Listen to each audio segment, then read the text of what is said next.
Hello again. In this video we're going to look at file permissions. To get the file permissions we first have to get the file status.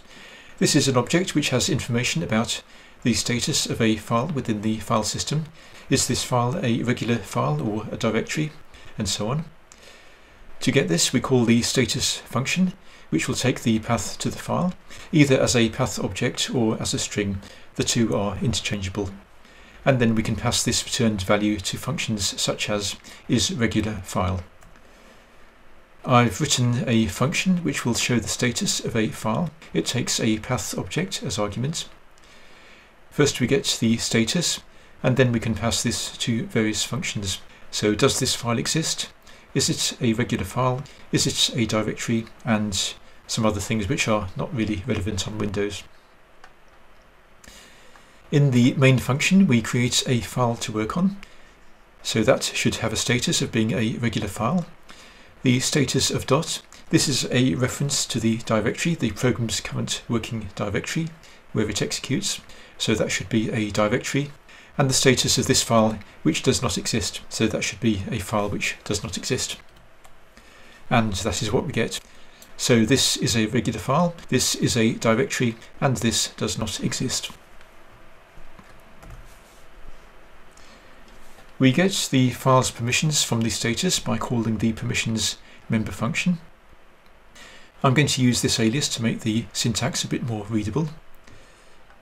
The file permissions are actually represented by a bit mask, and each bit in this permissions will correspond to a different permission, so a different thing that a different person can do with the file. We can use bitwise operations for examining these. For example, if the file is writable by its owner, is the owner allowed to modify the file? And if this bit is set, if it's not equal to none, then the file is writable by its owner. These bit values map onto the permissions which are specified in the POSIX standard. So files can be readable and or writable and or executable, and the permissions can apply to the owner of the file, to a group of users, or to all users on the system. Files can be set UID or set GID, which affects the way that programs execute or that files are created within directories. And there's also the sticky bit, which is now known as the swap bit. This indicates that a file or a directory is being used by the virtual memory system, and it's not a normal data file or data directory. So that's a very Unix-centered version of file systems, and these may not be meaningful on systems like Windows. There's a permissions function which will change the permissions on a file. We give this the path to the file, again as either a path object or as a string, and the second argument is a bit mask with the permissions. By default this will overwrite the file's current permissions. So this is going to set the permissions so that the file can be written by the owner but no one else can do anything, which is not really very desirable. We can change this by passing a third argument. The replace argument will overwrite the existing permissions. If you're familiar with using Unix at the command line, this is similar to the chmod command, or chmod, which is how it seems to be pronounced. Replace is equivalent to chmod equals. Add is equivalent to chmod plus. So we add some extra permissions to the file by setting bits in the bit mask.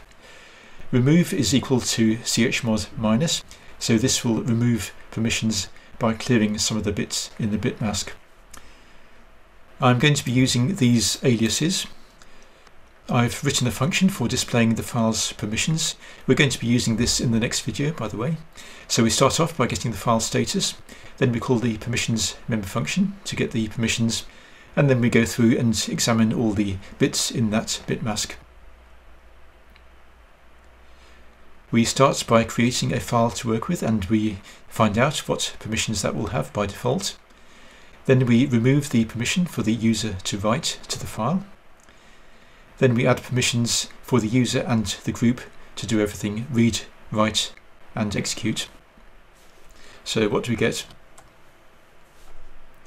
And on Windows this is all completely irrelevant. Everybody can do everything and it doesn't matter what we do with the permissions. If I switch to this window, this is MSys2, which is a Unix-like environment running inside Windows. So this is an emulation of Linux if you like, but not a complete one. The compiler is min.gw, which is a port to Windows of G++. If I compile and execute the program in this environment, then we get a different outcome. By default, everyone can read and write to the file, but not execute it. If I remove the owner's permission to write to the file, then everybody loses their write permissions. And if I allow the user and the group to do everything, then everyone gets their write permissions back, but not the execute permissions. So that's not the correct POSIX behavior either. Unfortunately, I don't have a way to capture the screen on my Unix system, or not at the moment anyway. One day I hope to do a Unix course. Anyway, that's all for this video. I'll see you next time, but until then, keep coding.